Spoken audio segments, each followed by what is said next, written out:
Wait a minute, that's not right. A pair of champions defend their titles on Raw.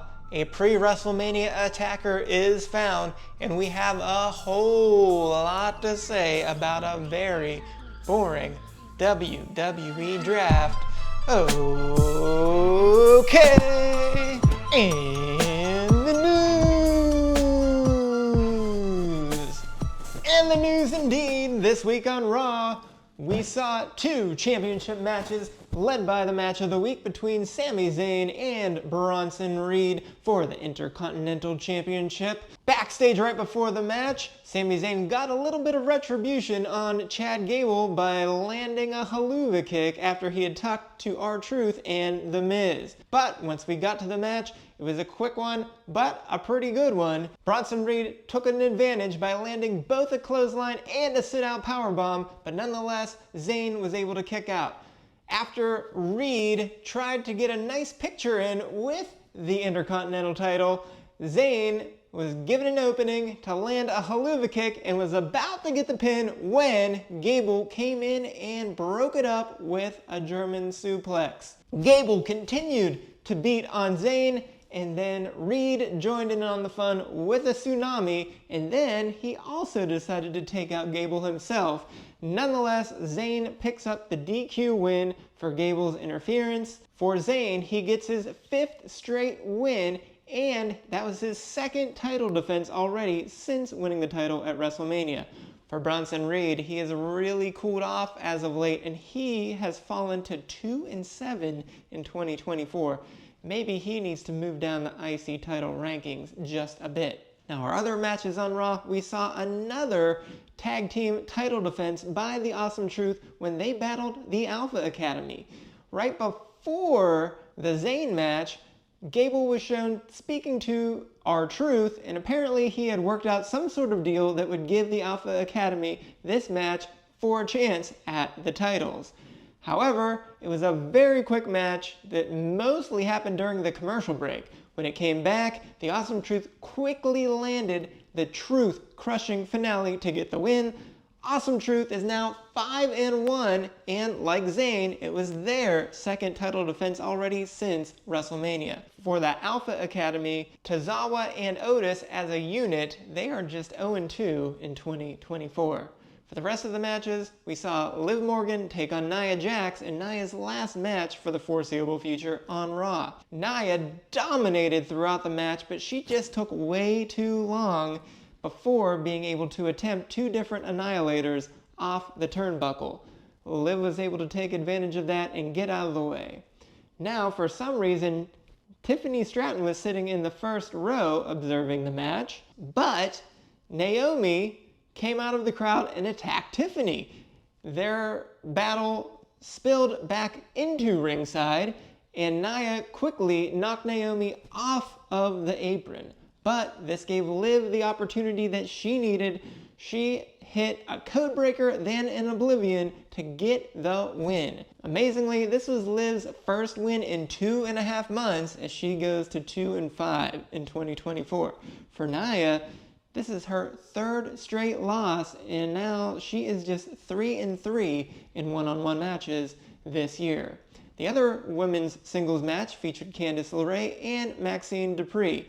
Now, Gable berated the Alpha Academy before Maxine had her match, and maybe it actually kind of worked, as Maxine dominated right off the bat and even seemed to have an ankle lock on Candice that was about to get a submission win. However, Indy Hartwell pushed Ivy Nile into the ring post that caused a distraction, giving Candice the opportunity to quickly turn things around and hit a wicked stepmother to get the win.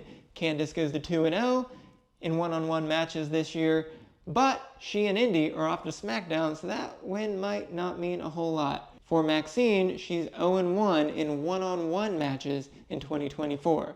The other singles match was Gunther versus Xavier Woods. This was a painful match to watch, as Gunther was just playing with his food for almost the entire 16+ minutes of this match. Kofi Kingston even got a towel from ringside and nearly threw it in, that was just how ugly it got. Despite Woods telling Kofi not to throw in the towel, Gunther really locked in a modified STF, which in its purest version is obviously Dr. O'Kay's favorite of all submission moves. However, this version that Gunther applied was certainly good enough to get Woods to eventually tap out. This was Gunther's first match since his loss at WrestleMania, and he is 4-1 in 2024.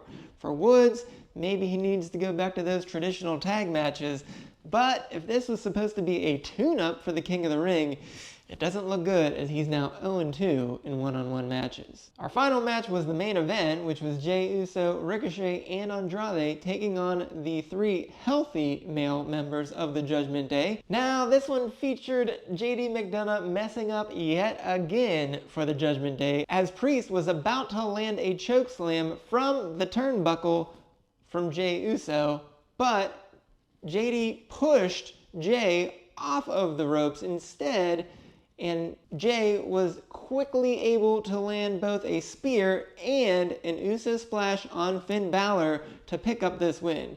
Now, this probably didn't have too much significance as the 3 winners are splitting up more or less, and it was their first match ever. The surprising part was this triumvirate of Judgment Day members, it was also their first match as a trio. So I don't know what that's going to mean for them going forward, but nonetheless, things are not looking great for them. Let's go beyond the mat now for Raw.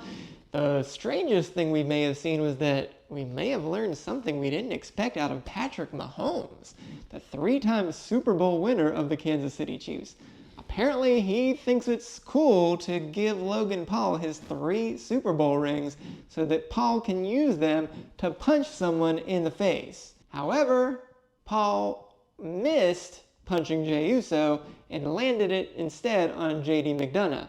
Maybe that had something to do with McDonough messing up later in the night, but he sure had a bad-looking bruise from it. Surprising news was that Braun Strowman returned after almost an entire year off. He made the save on Jey, and you know, I'm sure he'll be right back in the thick of things very soon. The only other thing beyond the mat was that CM Punk really got one up on Drew McIntyre in a little game of cat and mouse. We'll see how that goes once CM Punk returns from his injury. And then on the SmackDown side, we didn't have too many great matches there either, so the match of the night will go with the main event of Carmelo Hayes and Cody Rhodes. Like I said, this one was quite underwhelming, and both of the competitors missed a crossbody off the ropes, but Rhodes was able to recover much more quickly, and he immediately landed a crossroads to get the win, and the champ goes to 6-1 in singles matches in 2024. For Carmelo Hayes, the new SmackDown star, he is just 1-5-1 on the main roster, so hopefully better days are here for him, because SmackDown sure invested a lot into him. Now, our other important match of the night on SmackDown was for the #1 contender of the WWE Women's Championship.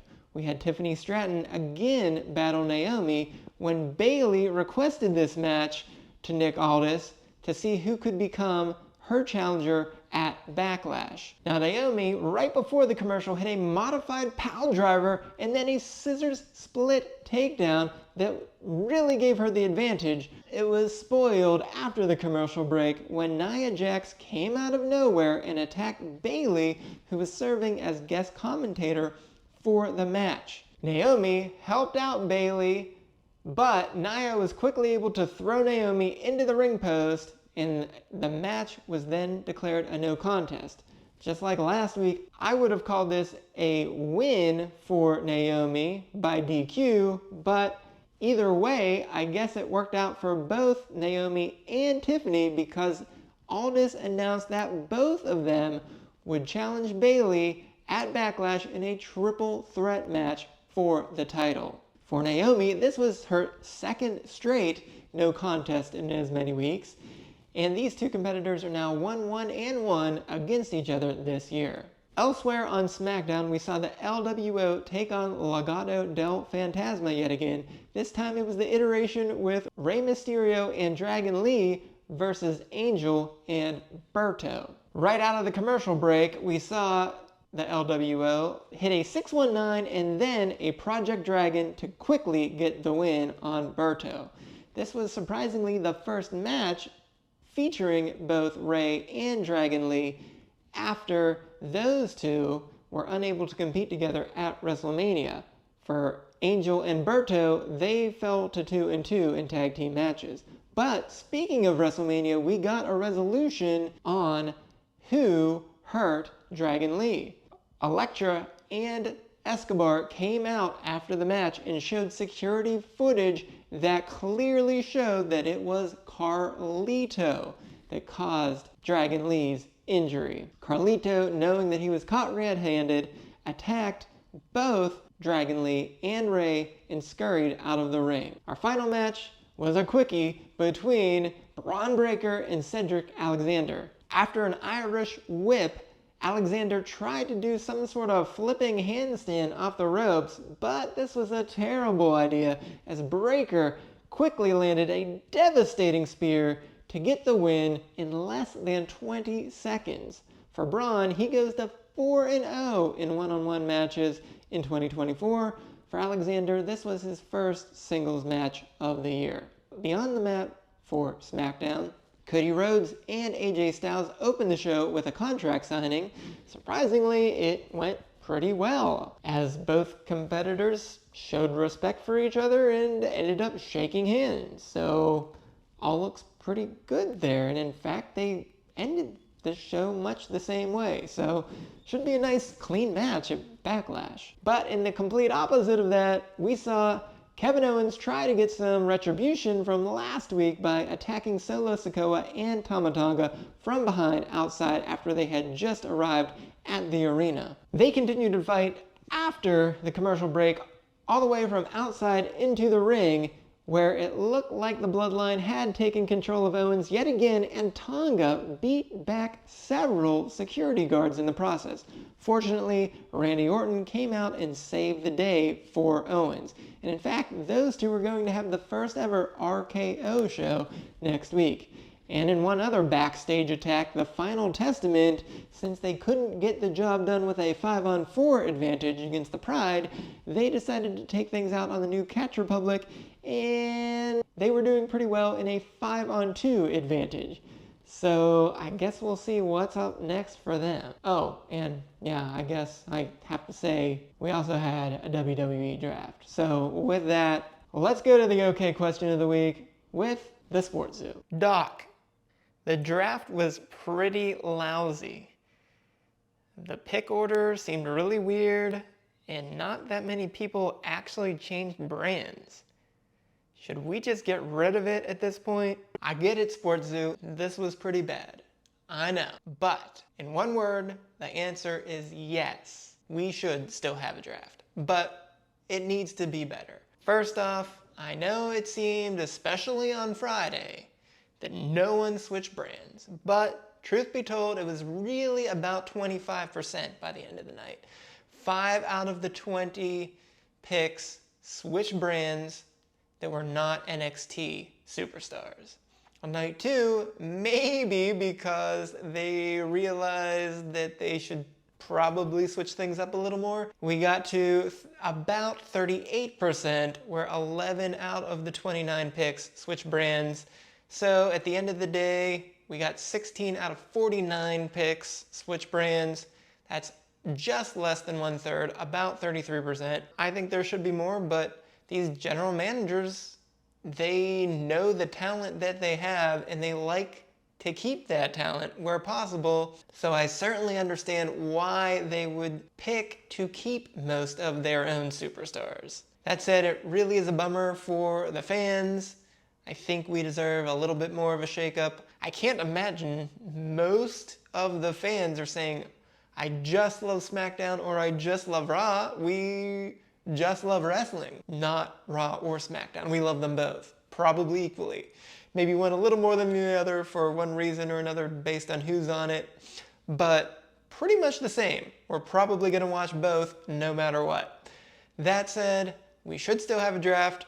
We've got to find ways to move people around so we're not seeing everyone fight the same people for 5 years straight.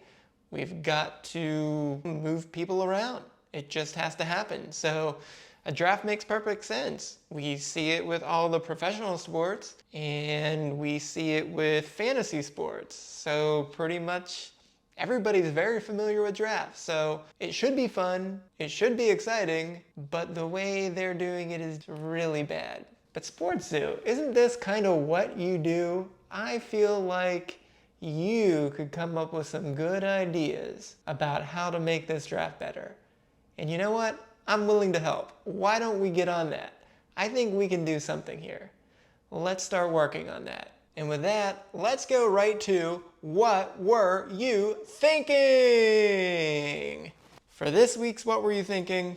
Ugh, what a week. What a week. First off, Angel, you are the clumsiest wrestler I have ever seen. This is the second time in a month where you have really hurt yourself and lost 2 matches. First the Battle Royal, and now your tag match this week because you just can't stay on your feet. You are on notice, sir, for the next time, but you're gonna get a pass now. Secondly, JD McDonough, wow, that push. Come on, man. You're just killing the Judgment Day. I'm not sure how much more Damian Priest is gonna put up with you. But you too, sir, will get a pass this week because we've got to talk about the worst picks of the draft. So first, let's talk about the draft. We had on night 1, the first round was Bianca Belair, Jey Uso, Carmelo Hayes, and Seth Rollins. On night 2, the first round was Imperium, which is now just Gunther and Ludwig Kaiser, no more Vinci, Jade Cargill, Damage Control, all 4 remaining members, and Kevin Owens. So, with that said, let's talk about the worst picks on night 1. First, the superstars who were drafted too early. And we have to start with that first round pick, NXT's Carmelo Hayes. Wow. This was a shocker of all shockers. We have never seen anything like this once NXT has been instituted into the draft. Wow. Let's talk about the draft history a little bit here. The first draft was in 2002, and your final boss, The Rock, was the first ever pick going to SmackDown in that draft. We had many drafts up through 2011, we took a break, and we reintroduced in 2016 with NXT talent now involved, and Seth Rollins was the first pick in 2016. For 2017, 18, and 19, we switched to a superstar shakeup, so no formal draft those years. We did have a second draft in October of 2019 when SmackDown moved to Fox, so there was a draft in 2019. So we've had drafts in 2019, 20, 21, 23, and now 24. We did skip 2022 for some reason, so things got a little weird at that point, but we've mostly had drafts at least since October 19. Obviously, they've switched at the time of the year. Now they're in April after WrestleMania as opposed to October. Carmelo Hayes was the first round pick from NXT. In fact, let's talk about the success of some of the earlier NXT picks. In 2021, the illustrious Hit Row was picked in the 3rd round, 11th overall, and Xia Li was picked with the 12th pick, also in the 3rd round. These many superstars, I think you could say, have not had a great deal of success in WWE. Let's talk about one more. 205 Live, Berto. He was a 3rd round pick in 2019 out of 205 Live. And we see him doing quite okay in Legado del Fantasma. Still, these were the 3 highest picks from NXT or 205 Live since we reinstituted the draft in 2016. Now to jump up from 3rd round to 1st round and expect success out of Carmelo Hayes, I'm very worried, especially with the auspicious start that he's gotten off to. As noted, he is 1-5-1 on the main roster. His lone win was in the 1st round of the US Championship tournament over Grayson Waller. And on top of that, he's not been so hot in NXT recently either. In fact, he is 1-5 in his last 6 matches in NXT, including 2 losses recently to Trick Williams. So I don't have a lot of faith in Carmelo Hayes we really needed to wait a lot longer before this pick got made. In fact, on night 2, when Ilya Dragunov got selected in the 4th round, this made a lot more sense. This man has been mostly on fire recently. He is 15-1 in his last 16 matches, and his only loss was just recently to lose the NXT title to Trick Williams at Spring Break-In. So, Dragunov, much better shape. That kind of a selection in the 4th round would make a lot more sense for Hayes. That said, good luck to the SmackDown GM, Nick Aldis. You really messed this one up. Secondly, Liv Morgan. Yeah, I know, week after week, we complain about Liv Morgan doing nothing but losing. And going into SmackDown, she was just 1-6 on the year. So how could she go in the 2nd round? It's just hard to believe that they would jump her above many, many more recently successful superstars. Now, in the other direction, superstars who were picked too late. Yes, Seth Rollins, you were picked in the 1st round, but you were the 4th pick? Wow, what a slight. You had just had a 316-day reign as the World Heavyweight Champion, and you are a 2-time Grand Slam champion. How could you be the 4th pick? You may very well have been deserved to be the 1st pick, but if nothing else, no worse than 2nd. Certainly, we're not going to take anything away from Bianca. She has been amazing. So 1st or 2nd, any other pick after that, absolutely insane, especially considering he went after Carmelo Hayes. Wow. And secondly, on night 2, Andrade. Wow, this guy just wins. He is 3-0 in one-on-one matches since returning, and 5-1 overall going into SmackDown. He also won on Monday, so he's now 6-1. But 5-1. It's not like he never had success before those 6 matches. He was a previous NXT champion and a US champion, so he's had some great success. He certainly deserved better than being a 4th round pick. Now, for night 2, the same thing, but maybe worse. Maybe worse. Whoa. Let's start right off the bat, those that were picked too early. 1st round pick, Jade Cargill. She was the 1st pick for SmackDown on night 2. Yes, she will probably be great. She may even win the tag team championships at Backlash. But she's only had 4 total matches in WWE so far. How can you bank on that to be the 1st selection for SmackDown on any given night? Between Hayes and Jade, these are some pretty strong reaches at the top of the draft for Nick Aldis. We'll see if it pays off. Now, let's put these next 2 into a similar boat. CM Punk and Braun Strowman. You were both 2nd round picks. Maybe you will deserve it for what you're going to do and what you did a long time ago. But there's nothing recently that shows that you should have been picked anywhere near here.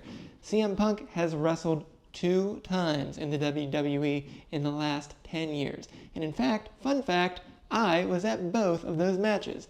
The Royal Rumble in 2014 and the Royal Rumble in 2024.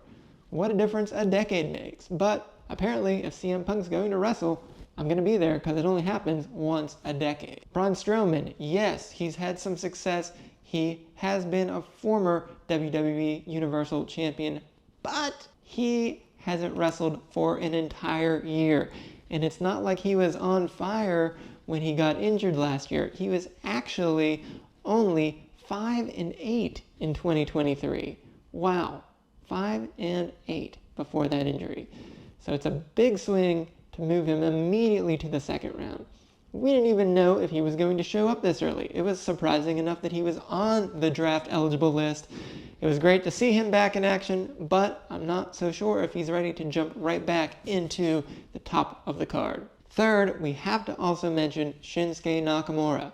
He was a 3rd round pick, but this man can't win a match either.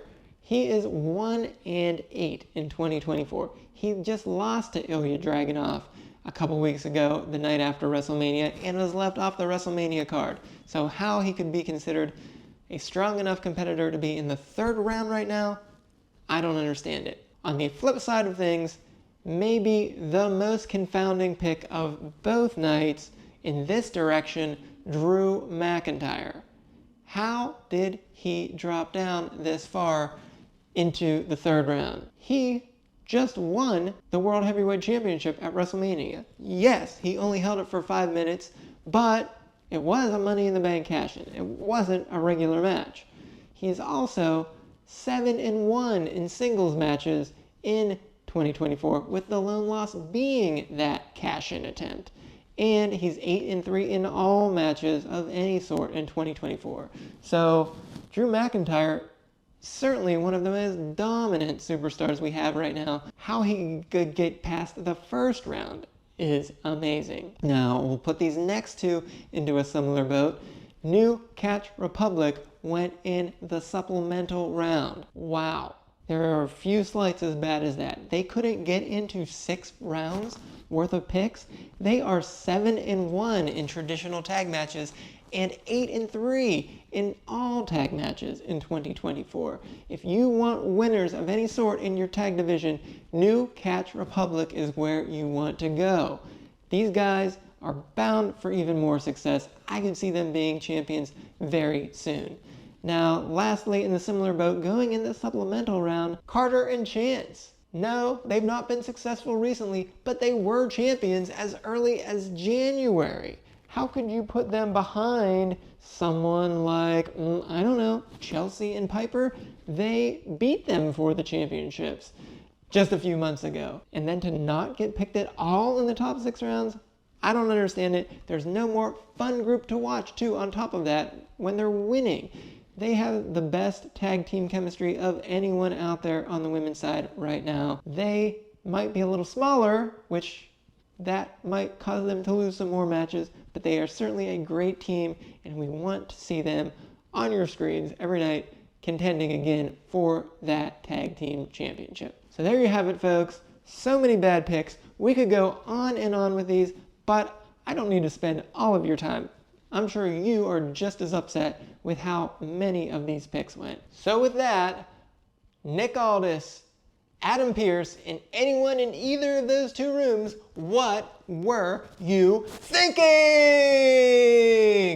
And now, let's go to our STFs. This week's STFs, amazingly, we still had a lot of them, even with the draft, where nothing really happened at all during those segments. Anyways, first on SmackDown, Carlito is gonna get hit 2 times. First, he gets a 1-week suspension for being confirmed as the assailant on Dragon Lee backstage before WrestleMania. He also gets a fine for his hit and run attack on both Rey Mysterio and Dragon Lee after he was caught red-handed.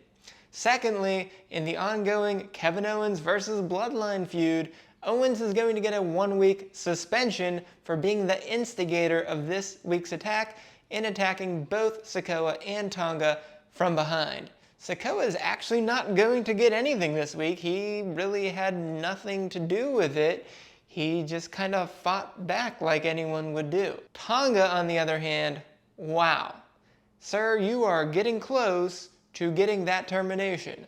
For now, we're going to give you another second straight 1-month suspension because you had the most blatant attack on security guards I have ever seen. You were just standing there, ready to go, ready to swing, and in fact you did swing at several of them while you let Sikoa and Owens continue to fight in the ring. For Randy Orton, he just made the save for Owens, so nothing for him. Nia Jax came out of the crowd and she gets a 1-week suspension for attacking Bayley, who was just merely being a guest commentator. And Nia, on top of that, also forced the no contest by throwing Naomi into the ring post. Tiffany Stratton, for her part, will also get a fine for her part in attacking Naomi after the match and landing a world's prettiest moonsault on Naomi and Bayley to end the segment. Lastly, all 5 members of the Final Testament will get a 1-week suspension for their backstage attack on the New Catch Republic. Over on Raw, we had several other attacks. First, Liv Morgan's going to get a fine for her drop kick on Nia Jax from the apron at the beginning of the show. Secondly, Logan Paul Finn Balor and JD McDonough are all going to get a 1-week suspension for their attack on Jey Uso, which included Paul's attempt to punch Jey in the face. Fortunately, it hit JD instead.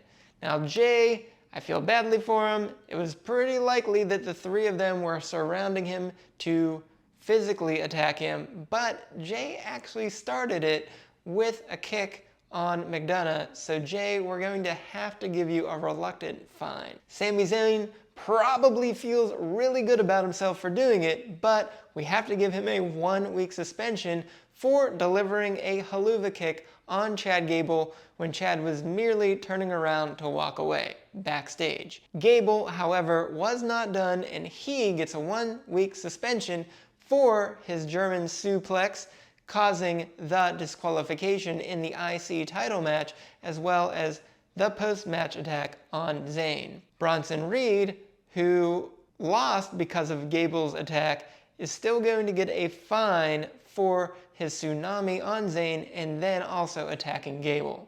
Indy Hartwell is going to pick up the first fine of the year for her by pushing Ivy Nile into the ring post for no reason when Ivy was watching the match between Candice and Maxine. And lastly, and maybe the most shocking of them all, Naomi gets a 1-week suspension for attacking Tiffany Stratton, who was just peacefully sitting in the crowd watching the match. That is certainly not expected out of Naomi, but we have to give her that suspension. Tiffany didn't do anything to deserve it in this case, surprisingly enough. So those are your STFs of the week. Raw proved to have 2 sets of good fighting champions with Sami Zayn and The Awesome Truth. But if you came to see good wrestling this week, well, you didn't see it. And if you came to see a good draft, I hope you were watching another channel. I'm Dr. O'Kay, reporting on the WWE, where everything is not okay.